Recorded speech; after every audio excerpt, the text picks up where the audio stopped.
Hello,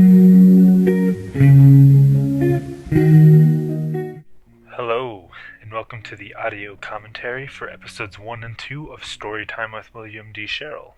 I am, of course, William D. Sherrill, the creator, writer, director, editor, whatever else you want to say. I'd first like to just bring out that my whole intention when I created this show was to create a kind of kid show, but for adults, meaning that the themes were very kid oriented, but like the elements of it were very adult. So, like a word of the day, but the word of the day would be like bitch or something. So, not for kids at all. In this first episode, you will notice that I look like a clown. And part of that was because when I made the episode, it happened to be like it was either Halloween night or it was like right around Halloween. So it was either before, during, or after Halloween, but still in October. So that I felt kind of like it'd be kind of fun just to play with it like that. And what I'm wearing on my shoulders is a towel that we have. Um, it was, I don't know why I wore it.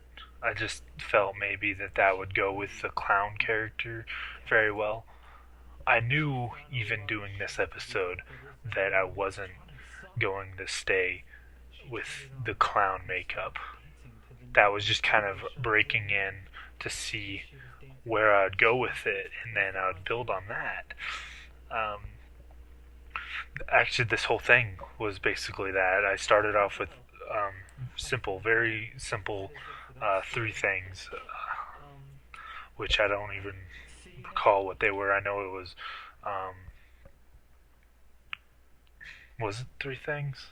I don't know. Um, this is the second episode now, and as you can see, a lot less makeup, only around my eyes.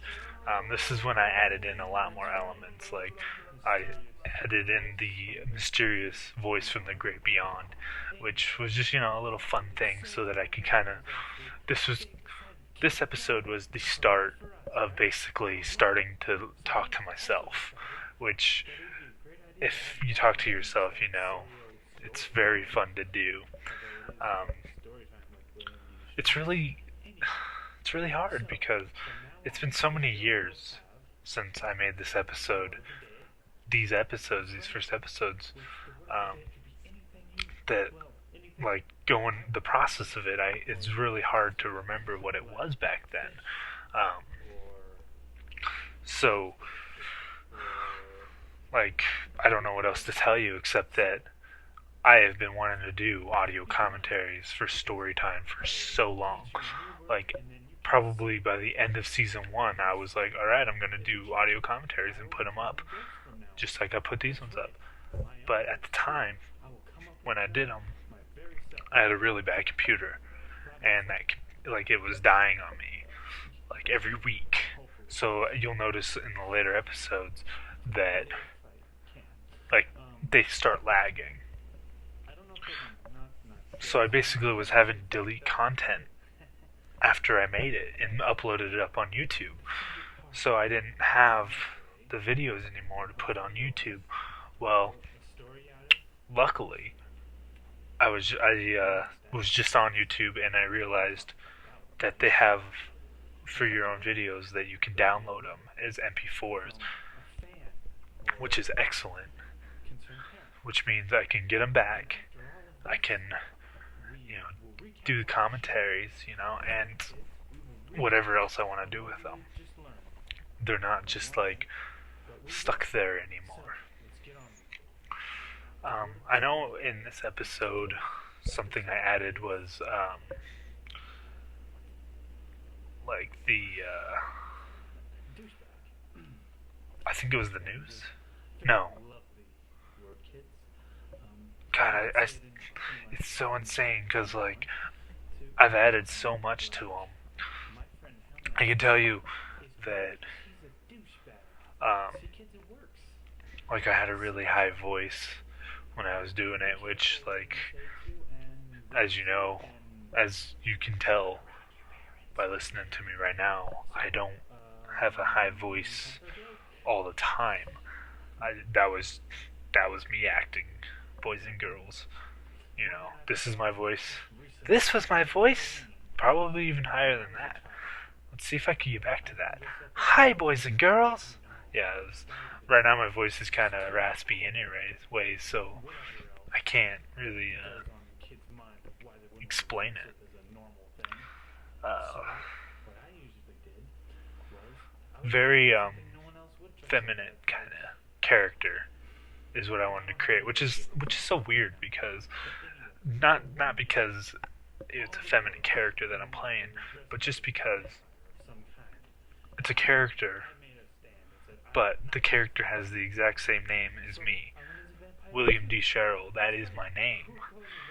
I guess one could argue that I go by Will more, but still, I mean, this is William D. Sherrill on the screen, and this is William D. Sherrill talking. But that's a fictional William D. Sherrill, and this is a real William D. Sherrill. It's a weird reality that I created, and it was really fun because you get to step out of the box and be someone else. But for me, like I said, I was being me, so I wasn't really stepping out of a box. I was just like letting out a different part of me, which a lot of the time that's what acting is just letting out a different part of you. Not always. Um, like, let's say like you play a part that is nothing like you. Like, let's just say like you're an actor who happens to be peaceful, you know, and like you wouldn't want to harm even a fly, um, but then you have to play like Adolf Hitler or something. It's like that's going in. That's a lot tougher because it's not you. Whereas this is a part of me that only a few people kind of know, that I kind of have this like disturbed, distraught mind and thoughts where like I'll say something and people are like, "What the fuck, Will? That's fucked up. Why would you say that?" And so I put it on video because you write what you know, and I know me, so that's exactly what it was. I mean, um, I don't know if it'd still be the same today. Like even though I did story time for a while and it did change over the years, I don't know if like I were to start the show now, like let's just say I never did it back then, and just start it right now, like come up with the idea, oh my god, I should do a kids show that's fucked up. I don't think it would be the same show. At the same time, I don't know, because like there'd be a lot of elements in it that would still be the same, and then a lot of elements that would be different. Like, I don't even know. I should. Watching it kind of makes me want to do them again, just so I could see where my mind's at right now. Being in school again, if I throw in more elements, or I've actually watched some kids shows recently, like a couple Blues Clues episodes and Pee Wee's Playhouse. So like my mind might be more adequate to do a mock kids show that's really for adults. Because when I was doing this show, I was just like going on memory about things that I've seen in kids shows. I guess something else I could bring up right now is my intention for the show was to someday like make it this huge thing where a bunch of people had gotten involved, where like friends were writing things and contributing, which I never really got. That never happened, and it was unfortunate, but at the same time, it's kind of like I understand because this is a very like provocative show. However, I feel like if other people would have happened to work on it with me, then it might have gone further than it went. Well, this is the end of the first commentary. Talk to you guys later. Bye.